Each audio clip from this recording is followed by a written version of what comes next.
Que a doce e serena paz do nosso Mestre nos envolva nessa tarde de hoje. Que Deus nos ajude, nos envolva de luz, de paz. Por gentileza, eu gostaria que um de vocês colocasse um número de 1 a 288 na tela. 9. Muito bem, a Shari colocou 9. O 9, meus irmãos, e para todos que estão aqui, inclusive a própria Shari. Nossa mente está mergulhada na mente divina, que sustenta os universos infinitos. Nossa força mental permanece impregnada da força mental divina, que está em toda parte ao mesmo tempo.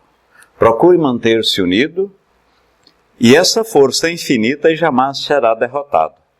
Você tem esse poder, confie, você vencerá em toda linha se o quiser. Então veja bem, aqui sugere e orienta que nós mantemos a nossa mente conectada com o cosmo, com o universo. E a mente é o traço, quando pensada de forma positivamente, é uma prece, é uma oração, e é o traço mais curto que nos une a Deus, a divina providência, aos bons espíritos que nós evocamos mentalmente. Então, temos que estar sempre conectado, ou pelo menos, se não tivermos, necessário se faz que temos esses bons pensamentos, para quê? Para que tenhamos uma harmonia melhor. Para que tenhamos uma harmonia melhor. E se tivermos uma harmonia melhor, ficamos em um pensamento tal que vamos sintonizar pela mesma forma, espírito desse mesmo padrão, espírito desse mesmo jaez, né? Porque é como uma rádio, você pega, sintoniza, vai para a direita, vai para a esquerda. Quando você está sintonizado na rádio, efetiva é aquela que você quer, o som sai puro, límpido, e você, naturalmente, obtém aqueles propósitos inicial que você ensejou. Ou seja, uma música, um noticiário, um comentário, uma informação. Então, temos que estar sempre conectados com a mente divina, com o cosmo. Meus irmãos, hoje nós vamos falar relativamente aos milagres do Evangelho, alguns milagres feitos por Jesus. Alguns milagres feitos por Jesus. Hoje estamos, como está aí no banner, estudando a Gênese. E eu quero solicitar a vocês interagir na área de texto. Porque quando interage na área de texto, dá inclusive subsídio para que esses estudos nossos não ficam um monólogo, não fique só eu falando, porque vamos aqui falar uma faixa dos 45, 50 minutos, e para não ficar entediante. Então hoje falaremos sobre Jesus fez milagre.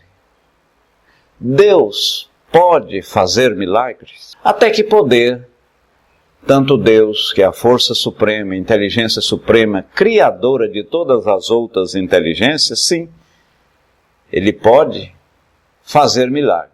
No entanto, Ele não o faz em razão de que tudo que foi criado é perfeito e não carece, não necessita, não precisa derrogar as suas próprias leis.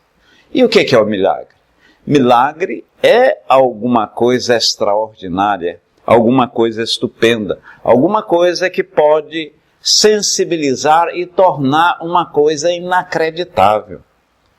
Ora, se Deus fez tudo perfeito, se Ele sendo bom, soberanamente justo, onipresente, onipotente, Ele não precisa derrogar as suas leis. Pela mesma forma, Jesus, há 4 bilhões e 500 milhões de anos, quando foi designado por Deus, quando foi estabelecido naquela segunda reunião pelos espíritos superiores, porque a primeira reunião, segundo Emmanuel, foi tida, a reunião foi para deliberar quem ou quais dos espíritos iam encarnar na Terra, né? Qual dos espíritos ia encarnar, não é reencarnar. Catinha, seja bem-vinda. Então, nesta reunião ficou decidido, ficou deliberado que seria Jesus. Ora, há 4,5 bilhões atrás, Jesus já era perfeito, já era um espírito dadivoso, um espírito puro. Tinha condição de fazer milagre? Sem dúvida alguma, mas não o faz e não o fez, sendo ele representante de Deus. O ser mais puro que por aqui passou não é necessário. Tudo que está feito, está executado, está perfeito. Não precisa de derrogar, não precisa de levantar alguma coisa para sensibilizar algum espírito, que essa sensibilização, essa coisa extraordinária, aquilo que efetivamente nos sensibiliza e nos causa estupefação, vamos dizer assim, o milagre. Falando sobre a superioridade de Jesus. Então vimos que ele, um espírito puro, já há muito tempo, e desde os primórdios, quando a Terra, há 60 mil anos, começou os seres espirituais na nossa condição, ele já era, por demais, já evoluído. Vamos até falar quando da própria iniciação do planeta, da formação, do resfriamento, etc., há bilhões de anos da Terra. E isso a ciência, de uma certa forma, prova através da análise do carbono 14. A análise do carbono 14. Olha, verifica, mensura, através de uma rocha, e a geologia é a ciência que, de uma certa forma, quantifica esse tanto de ano. Então não precisa de derrogar. Ele, à época, repetimos, já era um espírito puro.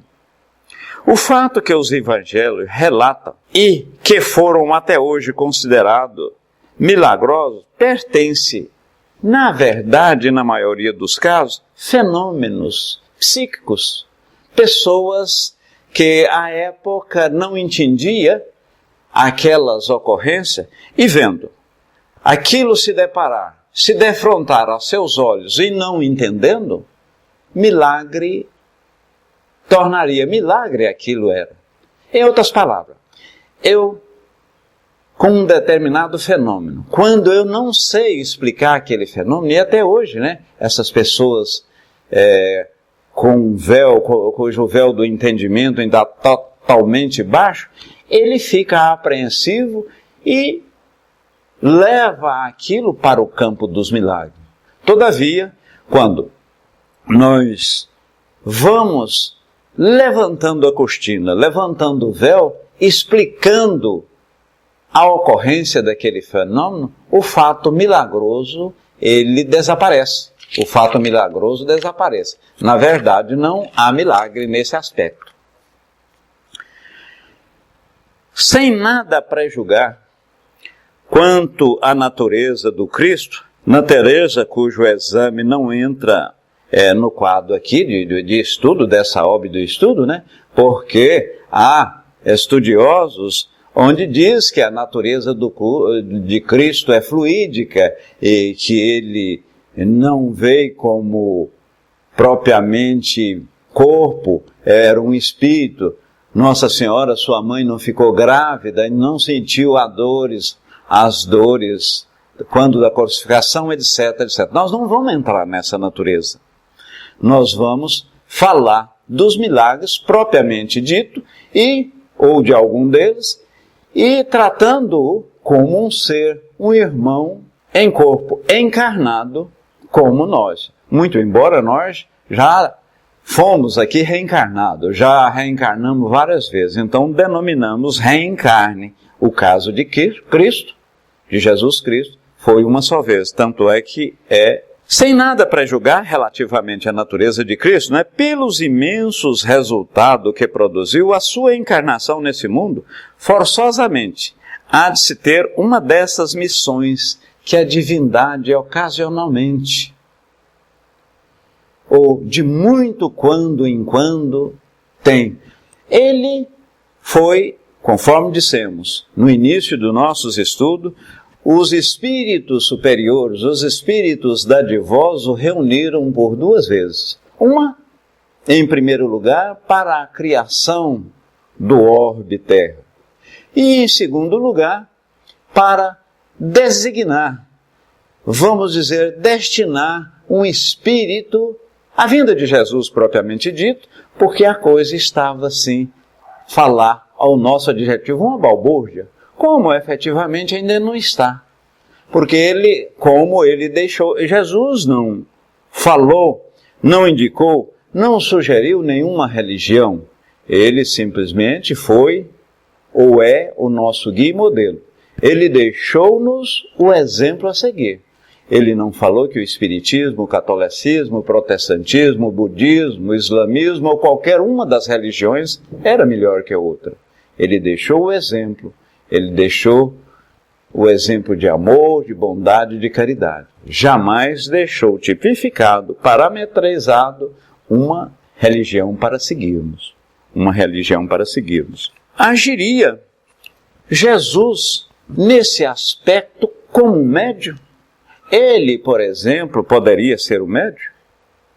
Nós somos sabedores que médium são os intermediários dos espíritos. O espírito inspira, o espírito intui e o médium, como intermediário, como um aparelho intermediário que faz chegar à comunicação dos espíritos, nós denominamos médium, medianeiro. Jesus não foi um médium. Ele não precisava e como não precisa ser intermediário de espírito algum nesse plano que vivemos. Há alguns autores que dizem, inclusive, que se Jesus fosse um médium ou se prestasse a ser esse intermediário, seria o médium de Deus. Deus o inspirava, o intuía e ele efetivamente transmitia aos seus irmãos da terra. Mas nem isso precisava, porquanto a distância, em termos evolutivos, eu, espírito, e Jesus é muito grande. É muito grande.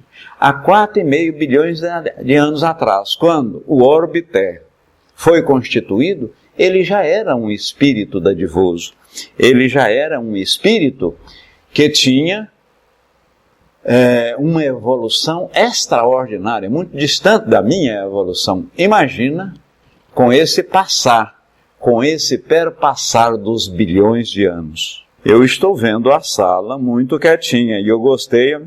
Boa tarde, fraterno. Você chegou e eu sempre falo, eu gosto quando você questiona, quando você argue, porque você coloca algumas coisas na tela que faz dar uma mobilidade maior à sala. E eu fico satisfeito. É bem verdade que por nós estarmos filmando e aqui é ao vivo, eu tenho olhado pouco para a tela, mas vou olhar. Eu confesso a vocês que vou olhar sim. Então ele não precisava agir como médium. Ele não precisava como efetivamente não precisou. Porque médium, o telefone. Quando eu pego um telefone e falo, eu aqui estou falando com a Armando, com a fraterna Catinha, o telefone que está sendo o intermediário, ele pode ser denominado médium. Mas não o é. Por quê? Porque o médium, propriamente dito, ele tem que receber a comunicação espiritual e fazer a comunicação propriamente dita. É o fato de que nós não denominamos animais como médium. Por quê? Os animais sofrem a sensibilização, sofrem a comunicação dos espíritos. No entanto, eles não têm como fazer aquela comunicação a outrem, passar à frente, né? Ou seja, você recebeu, você precisa passar. Se você recebe e passa, você é considerado médium. Então Jesus não precisava de espírito algum. Antes de falar em milagres, aqui na própria Gênese, eles falam relativamente a sonhos. Quantos e quantos sonhos tem na Bíblia, né? Falando relativamente, começa aqui com aquele sonho de José, falando as ocorrências, aquelas premonições lá no próprio Egito. E a nossa doutrina explica, de uma certa forma, muito detalhadamente e com exemplos diversificados, que sonho, em muitos casos, é uma comunicação dos espíritos para com o seu próprio espírito.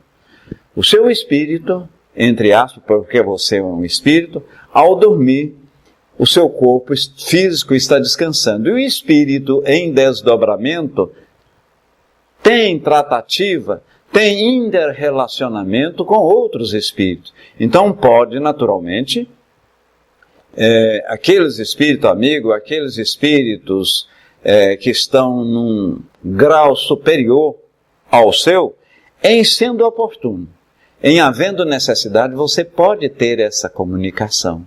E ao acordar,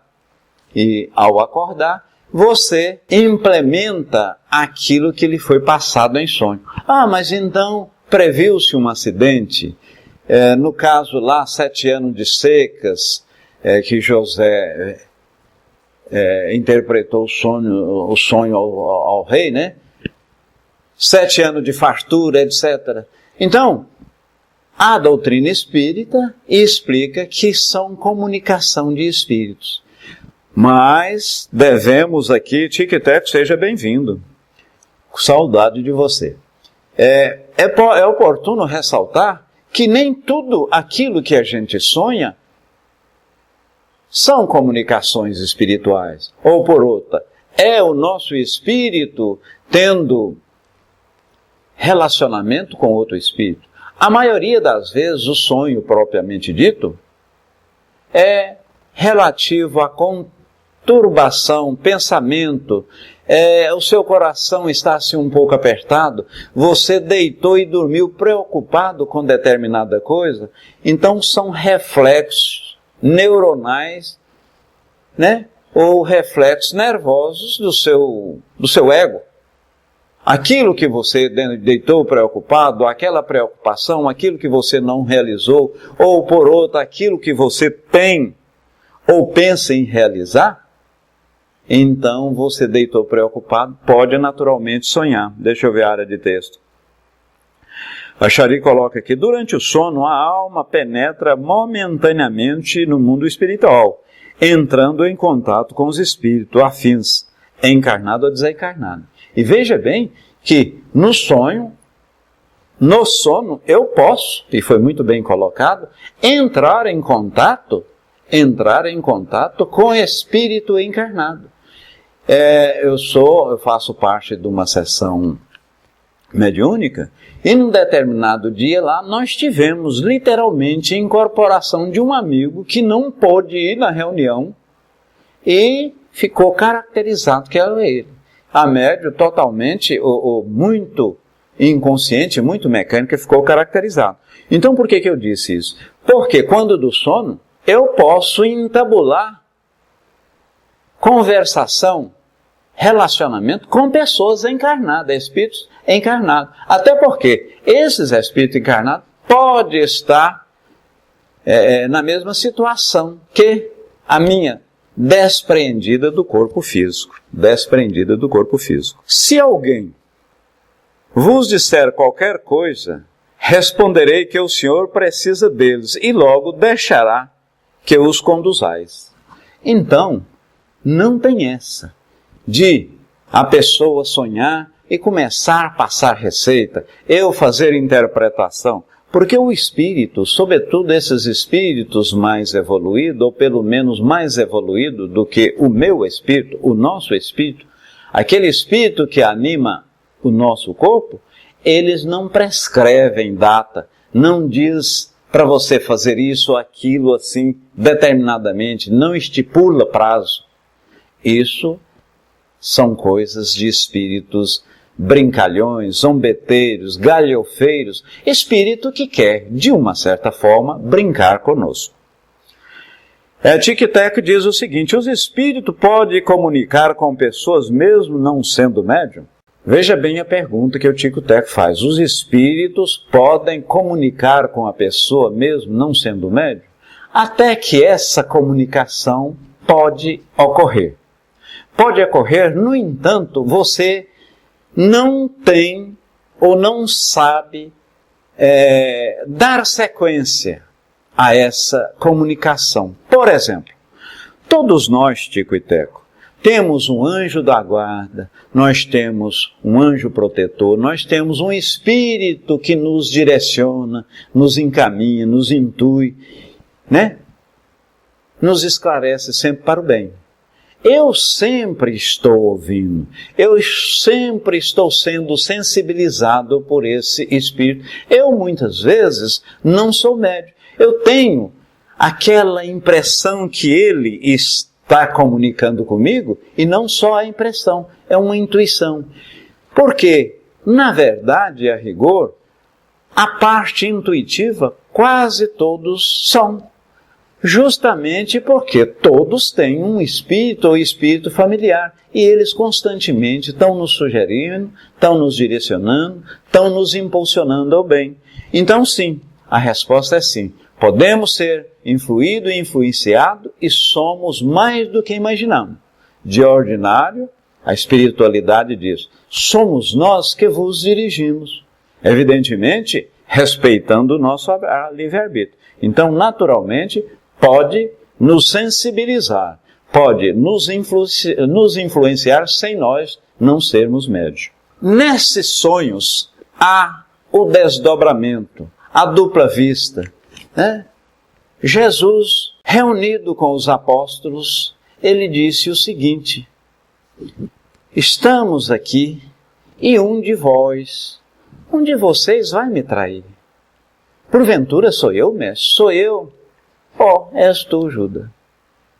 Faça o que tendes fazer e o que pense agora, né? Então, como ele, por ser um espírito altamente evoluído, tinha conhecimento do que aquele próximo, o seu discípulo, estava pensando. Porque, na verdade, meus irmãos, o espírito, quando dessa passagem nós estamos no mundo espiritual, aqui eu penso alguma coisa, da Patrícia, boa tarde, Patrícia, penso alguma coisa e me escondo dentro do meu próprio corpo. Eu estou pensando isso dela, ela não vai saber, e muitas vezes não sabe mesmo. Se eu não externar esse pensamento, não materializar em palavra, ou contar para alguma pessoa, e essa pessoa chegar ao ouvido da Patrícia e falar, ela jamais vai ficar sabendo. Mas o que ocorre no plano espiritual? No plano espiritual, os espíritos superior ao, entre aspas, meu espírito, e que estão no meu padrão evolutivo, eles devassam o meu pensamento. Eles têm, por consequência, e sabem o que eu estou pensando. Então, é uma das perturbações maiores. Lá no livro dos médiuns, nós estamos estudando o Gênesis. Lá nos livros dos médiuns, depois do passamento, aí Kardec tinha lá superior a umas 600 comunicações, e ele, de forma muito escolhida, catalogou. Eu não sei precisar agora, mas é alguma coisa próxima a umas 180 ou 200 comunicações de espíritos. Espíritos suicidas, espíritos trevosos, espíritos felizes, medianamente felizes, e tinha lá, e vocês podem pegar dos espíritos trevosos, espírito muito endurecido, e ele comunicou sem ser evocado na associação, na sessão mediúnica lá, né, como um dos primeiros centros, a associação de estudo, de estudos de Paris lá. Ele comunicou sem ser evocado, cidadão falando: olha, esse coração endurecido, aí abre, faça uma reforma íntima, ore, faça uma prece que você vai ter um caminho mais, ter um fardo mais leve, um caminho melhor, andar por estrada com menos pedregulho, etc. Ele diz: não, eu não tenho escuridão. Aqui o que me preocupa é uma claridade que me perpassa. Que claridade é essa? Depois lá, São Luís e os espíritos que orientava Kardec e os demais médiuns, essa claridade que o espírito falava lá, é porque seus pensamentos, suas ações, aquilo que ele pensava não era sigilo de ninguém. Todos os espíritos. E isso é o que nos preocupa. E isso é o que nos não só preocupa, mas o que nos machuca mais no plano espiritual. Então, voltando. Aqui eu consigo esconder alguma coisa de você. No plano espiritual, não. E isso e vamos ver numa série de milagres do Evangelho, porque Jesus, como um espírito evoluído, ele já sabe, aquele espírito crístico já sabe o que você está pensando, o que você vai falar, o que está por detrás. Nesse aspecto, ele disse, Judas, vai e faça o que tem que ser feito. Vá logo. E Judas foi, traiu, e aquela passagem que nós sabemos, com um beijo entregastes o filho do homem, né? E Pedro desembanha a espada, corta ele. Pedro, coloca a vossa espada na bainha. Pegou a orelha daquele centurião, daquele guarda lá, colocou na cabeça e colou-se imediatamente, nem sangue saiu. Olha a parte fluídica. Foi um dos milagres, né? Foi um dos milagres que a doutrina espírita, ela preocupa, aliás, explica à luz dos fluidos. E, na verdade, quando falamos fluidos, como falando do fluido, irmãos e admiradores da doutrina espírita, o espírito, para movimentar uma cadeira, para trasladar um objeto de um ponto A para um ponto B, ou seja, haver uma manifestação física. Eu, por exemplo, eu pego esse copo, está em minhas mãos, se vocês posteriormente vendo esse vídeo, eu peguei esse copo e suspendi. Meu espírito pensou, quis, o perispírito agiu e o fluido vital fechou a mão e o copo ficou suspenso. Mas não é dessa forma que o espírito processa, o espírito desencarnado. Então, para o espírito levantar uma cadeira, o que ocorre? Há um envolvimento desse espírito, do seu fluido espiritual associado ao fluido espiritual do médium, elimina assim a gravidade e a movimentação daquele objeto propriamente dito. Você vê, você não está vendo aqui, mas o vídeo vai bem retratar isso. Eu estou com o copo, peguei novamente o copo, ele está em minha mão. Eu quis, meu espírito é quem decide, pensa e age, é o espírito. Ele quis, o perispírito processou, e o fluido vital fez com que os dedos, o corpo... Então, o espírito precisa do fluido animal do médium para processar a movimentação daquele objeto. E isso, todos os milagres estão associados, todas essas movimentações fluídicas, quando há participação espiritual, o espírito precisa do fluido animalizado do médium, dito até ectoplasma, e processa-se aquela ação fluídica, conseguintemente tendo a movimentação física desejada. É o que falamos, mediunidade física. Deixa eu ver a área de texto. O microfone do X não está instável para... Muito bem. Então, orienta aí, minha parte, que a pessoa, muitas vezes, a pessoa saindo e retornando, ele melhora. Muitas vezes, assim, ele sai e retorna novamente, melhora.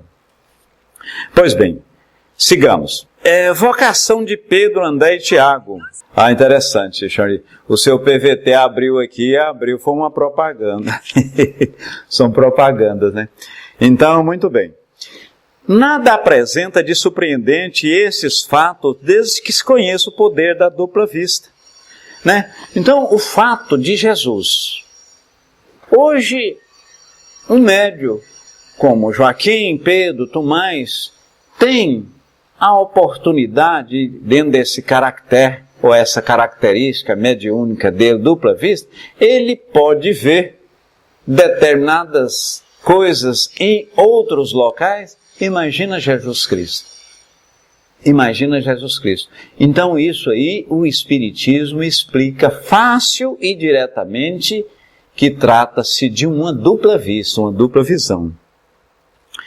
Em muitos passos do Evangelho lê: mas Jesus concedeu-lhe pensamento e lhes diz: ora, como poderia ele conhecer os pensamentos do interlocutor? Né? Como ele poderia adivinhar? Porque Jesus já chegava e, olha, ele não está morto, você está dizendo isto, fulano está fazendo daquela forma. Tinha-se como um milagre. Tinha-se como uma coisa estarrecedora, uma coisa que a gente ficava boquiaberto. E no início falávamos de que aquilo que surpreendia as pessoas à época era tida como milagre. E até hoje, né, a igreja oficial, a igreja dos dogmas, para santificar, ela precisa, em primeiro lugar, tornar-se... A pessoa tem que ser proba de bom caráter, aí no segundo momento torna-se beata, em 1 ou 2 anos tem que certificar ou comprovar o aparecimento de 2 milagres. Torna-se mais difícil hoje o santo, por quê? Quase aquilo que para os vulgos, ou as pessoas que não entendiam a época, era coisa de outro mundo, era coisa estupenda, coisa fantástica e, como tal, era denominado milagre. Hoje, a ciência explica quase tudo. Inclusive, aí está a nossa doutrina, que tem uma explicação lógica, sensata e racional para a maioria não, todos os milagres contidos no Evangelho. Hoje vamos dar para ver aqui uns 4 ou 5, mas nos estudos sequenciais, ou seja, nós estudamos as 7 obras, as 5 básicas, acrescida do que é o Espiritismo e obras postas, de maneira sequencial, que voltarmos novamente. A gente vamos dar sequência nesses milagres. Hermes, seja bem-vindo, muita paz, meu irmão. E é do conhecimento de todos, e tudo aqui, eu peço desculpa aos irmãos aqui que eu vou falar sobre a minha emoção, até porque eu não sou um conhecedor da Bíblia, e não vou falar de forma ipsis litteris o que lá está contido, o que lá está escrito. Aquela mulher, aquela senhora hemorrágica, já tinha 7 ou alguns anos a mais que aquele fluxo menstrual constantemente, ininterrupto, a machucava, a doía, a perturbava. Aí ela, sabendo que Jesus ia passar nas redondezas, ela quis ter-se com o mesmo. E, naturalmente, aproximou do lugar onde Jesus ia passar, multidão, muitas pessoas, e ele tocou, ou melhor, ela tocou na barra de sua veste, de sua túnica. Jesus percebeu que dele saiu alguma coisa e disse: mas quem me tocou? Aí os próprios discípulos disseram: mestre, há bastante pessoas, todo mundo está te tocando, todo mundo está pegando,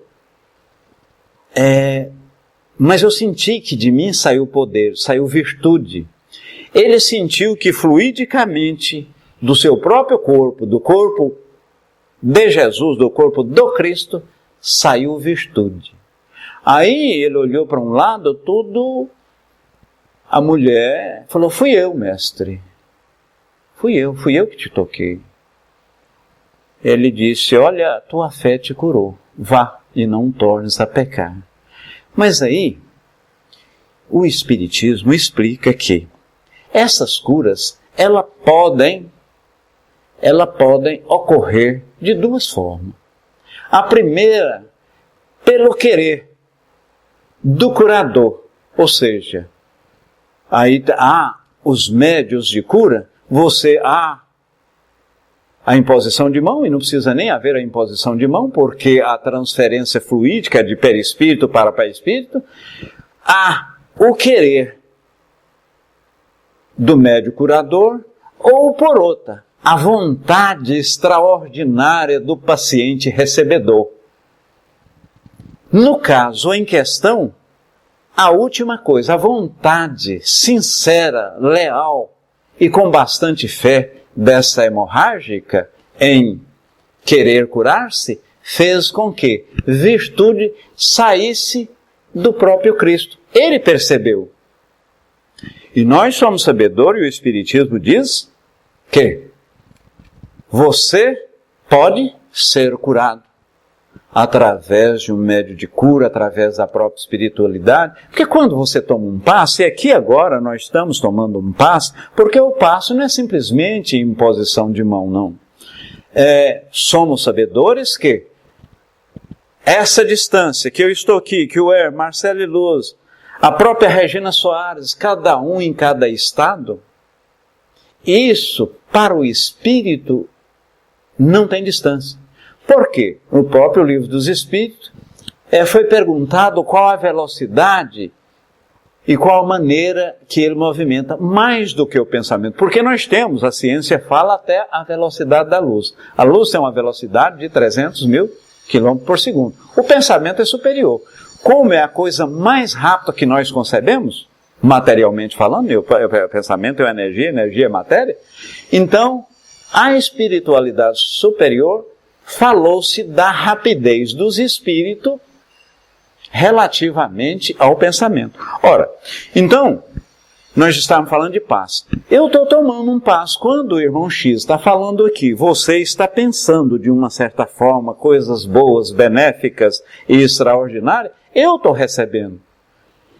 Então eu não preciso tomar o passe. Então vimos aí que o caso da mulher hemorrágica, por ela ser uma crente fervorosa, por ela querer curar-se, por ela puxou para si e per si essa força dadivosa de Jesus. Essa força dadivosa de Jesus. Chico Teca diz, grande problema não é numerar diferentemente um fato, mas negá-lo, né? Negá-lo. E muitas vezes nós negamos, né, Tic-Tac, sobre a nossa verdade, sobre a nossa visão. Aquilo que para nós é correto, mas muitas vezes não é a verdade absoluta. Aquele negócio que Jesus disse, vós é mestre, para ver um pequeno objeto, um pequeno cisco, uma fagulha no olho alheio do próximo, mas em você tem uma trave e você não vê. Muito bem. Então, Tic-Tac, a gente nega aquilo cuja verdade afronta a nossa verdade, pois queremos que a nossa verdade seja completa. Cego de Betsaida. Tendo chegado em Betsaida, trouxeram um cego de nascença. Gente, um cego de nascença. E Jesus, trabalhando aos sábados, e nós sabemos que a lei mosaica, Deus fez o dia, criou o homem, fez a noite, separou a água das terras, fez isso, fez aquilo, o pássaro, né? E descansou no sétimo dia. O sétimo dia, muitas pessoas entendem como domingo, mas não é, é o sábado, né? Domingo, na verdade, é o primeiro dia da semana. E naquela época, os seguidores de Moisés falava e pegava muito, vamos dizer assim, chulamente, pegava-se muito no pé de Jesus, porquanto o mesmo fazia e implementava várias curas ao sábado. O cego de Betsaida, deitado à cama, e Jesus perguntou, o que queres? Por que Jesus, às pessoas que chegavam, pergunta, o que queres? O que queres que eu faça? Aonde quer chegar?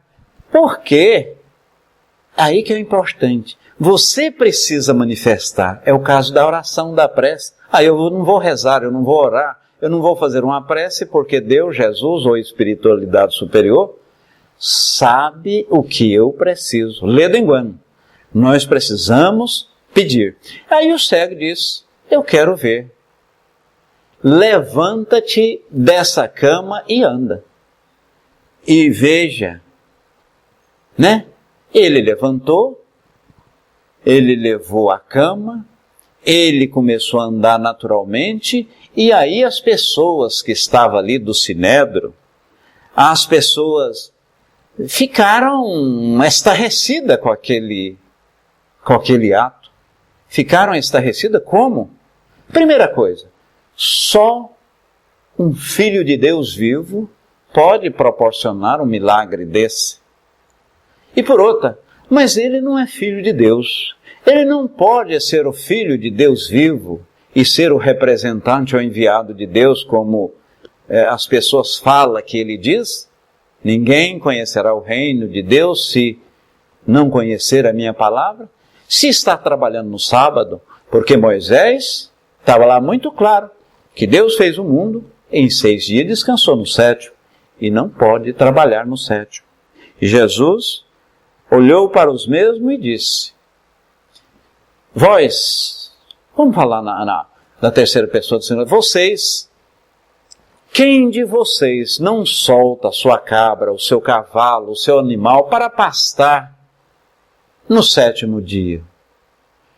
Então, esta pessoa, naquela época, era tida até hoje algumas religiões ou doutrina religiosa com essas doenças mais assim renitentes ou mais drástica. No caso do cego, é um cego de nascença, não está dando liberdade para o seu animal. Eu também estou dando liberdade, eu estou desvinculando desse espírito. Então, estou usando o sábado.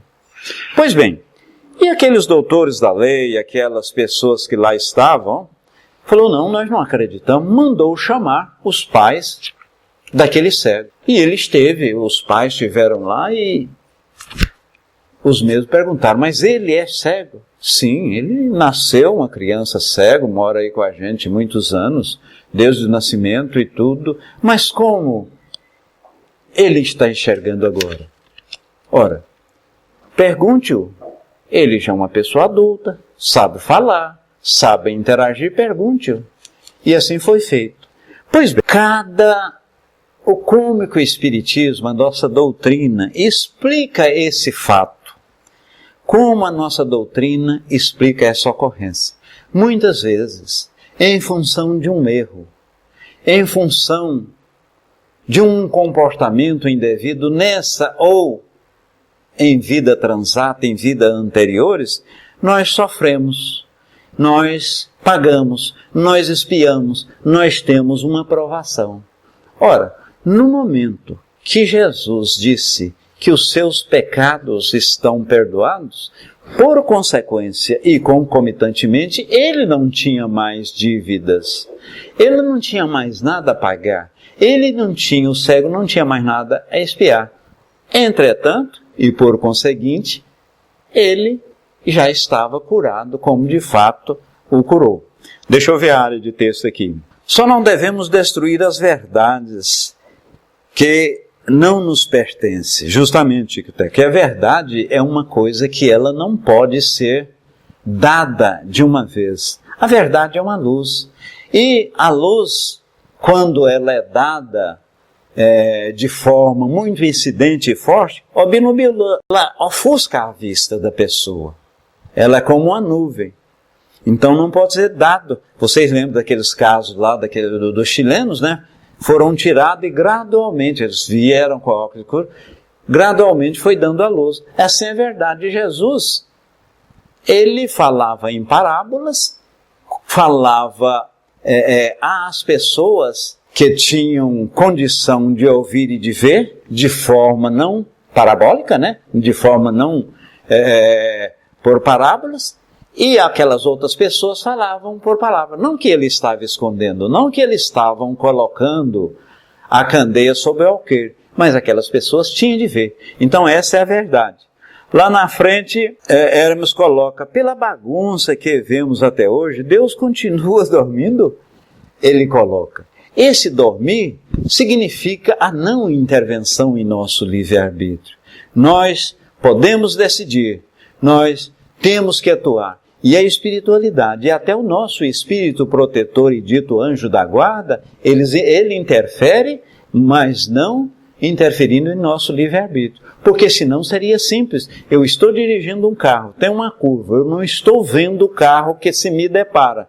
Eu poderia saber, sem dúvida alguma, ele vai me ver, eu vou cortar, não vai haver um acidente, por consequência eu fazia um ato não legal até.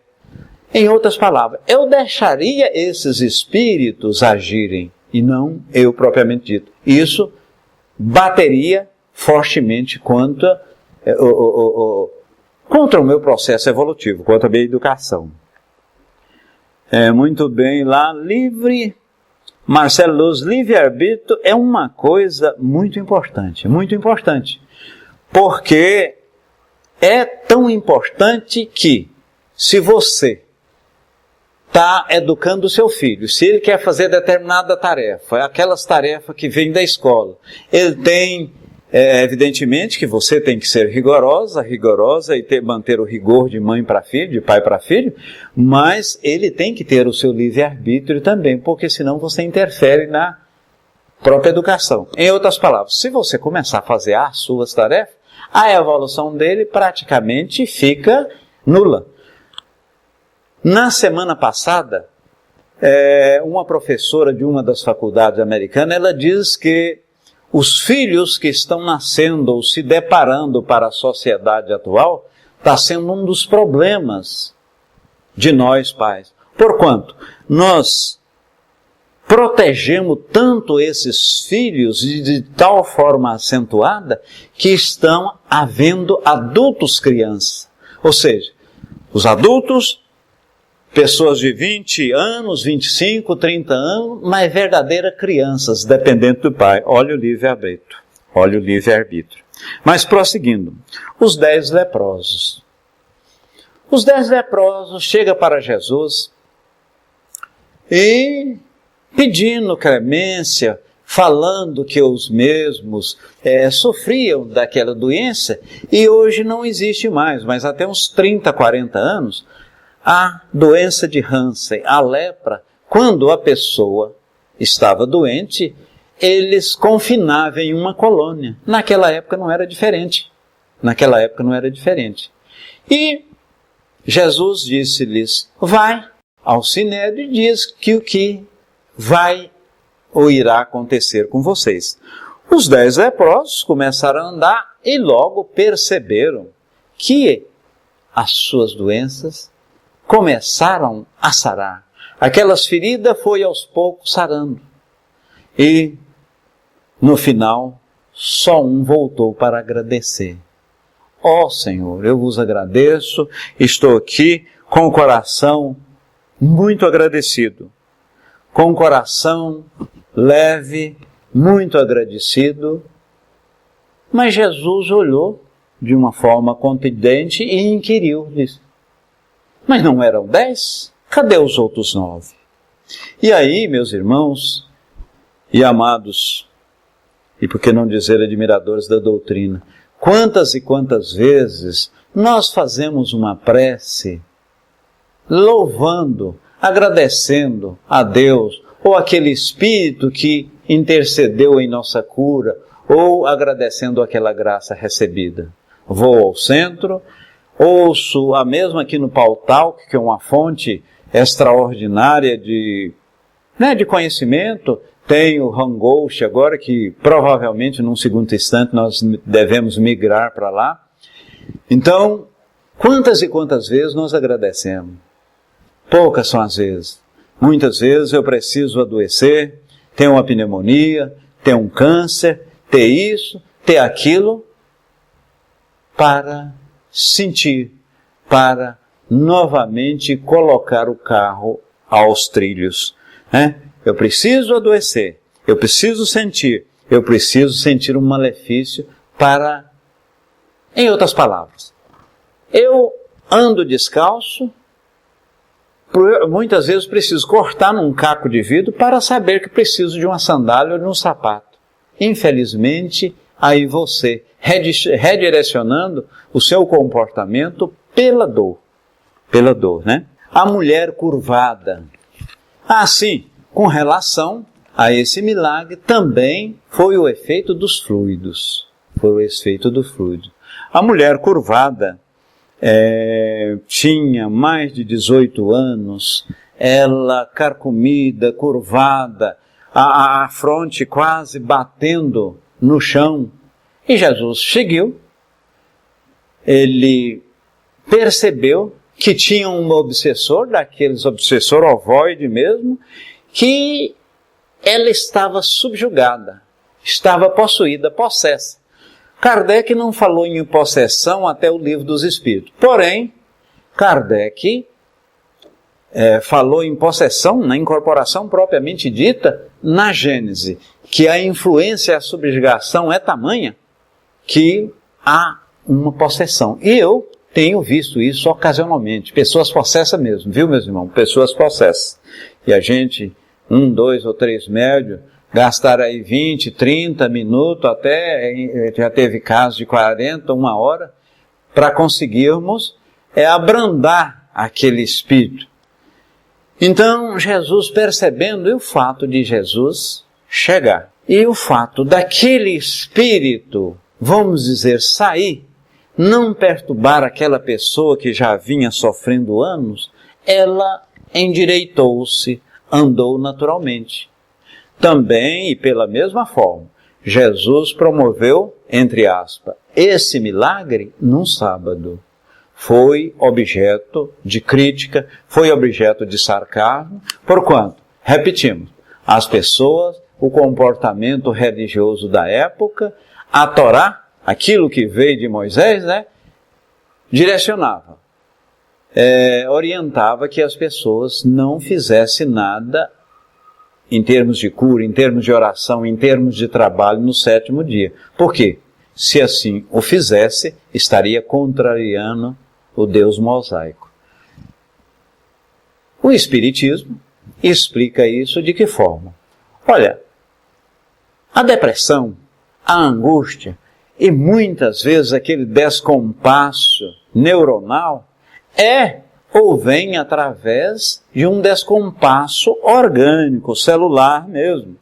Mas muitas das vezes são influências espirituais. Dissipou aquela influência, o mal, por consequência, acabou. Então você foi a causa, o efeito acabou. Combateu a causa, o efeito acabou. Deixa eu ver a área de texto. Tudo isso somente tive que buscar ajuda, né? Marcele Luz fala. Quem procura viver socialmente ou em sociedade, vive a si mesmo, sofrendo influência. E a gente, meus irmãos, nesse aspecto aí que a colega fala, Marcele, nós, por ser um homem social, já dizia um grande filósofo, a gente vive e deve satisfação em ter, em possuir, em ter maior sucesso, em trocar o seu carro, em mobiliar sua casa, em construir ou reformar a sua cobertura e assim sucessivamente. É necessário que você faça isso? O conforto faz parte da sua felicidade. Entretanto, cuidado. Não viva com o supérfluo. Olha-se para o necessário. Porque quando você se apega demais à superficialidade, ao supérfluo, vamos dizer, você vai ter outras perturbações. Você vai ter outro descompasso. Então, aquilo que nós falamos, a felicidade, o bom viver, a tranquilidade, a paz, sempre está na coisa simples. Para aí, irmão X. Você está querendo referir que para mim ser feliz, para mim adentrar ao reino de Deus e dos céus, eu preciso ser paupérrimo, eu preciso ser pobre, e humildade está vinculada à pobreza? Jamais. Não estou afirmando isso. Contudo, quando nos apegamos demasiadamente ao vil metal, ao ter, que a sociedade me tipifica como um homem de sucesso, eu começo a ser fútil, eu esqueço daquilo que tem vida eterna, que é o Espírito. E o Espírito não nasceu no túmulo e não acaba com a morte. O corpo sim, né? O corpo sim. Então, vamos dar atenção, né, Marcelo, com essas interseções sociais, vamos dar atenção mais ao nosso espírito. Meus irmãos, nós falamos aí, e desse vídeo, vamos fazer uma síntese de uns 50 minutos, ou talvez não mais do que isso, e vamos colocar na rede. Eu fico muito satisfeito em tê-los aqui, convidamos para sexta-feira. Nós pretendemos quarta e sexta-feira. Num primeiro momento está eu e a Shahid, num segundo momento nós podemos até estudar e convidar outras pessoas para fazer essas reflexões, mas nesse primeiro momento vai ser eu e a Shahid. Todos são bem-vindos. Eu agradeço a participação de todos que aqui estão, porque somos sabedores que pode-se fazer um estudo sozinho, com uma pessoa, duas ou dois. Somos sabedores que há uma pleiade de espíritos aqui e agora, nos ouvindo, nos escutando, nos observando. E, sobretudo, falamos naturalmente para a gente em primeiro lugar, né? Mas se não houver esses espíritos encarnados que estão nesse exato momento na sala, não há aquele estímulo, não há aquela força, não há aquele impulso para que aqui estejamos semanalmente, ou no nosso caso 2 vezes por semana. Muita luz, muita paz. Eu amo a doutrina espírita e, em consequência, amo todos vocês.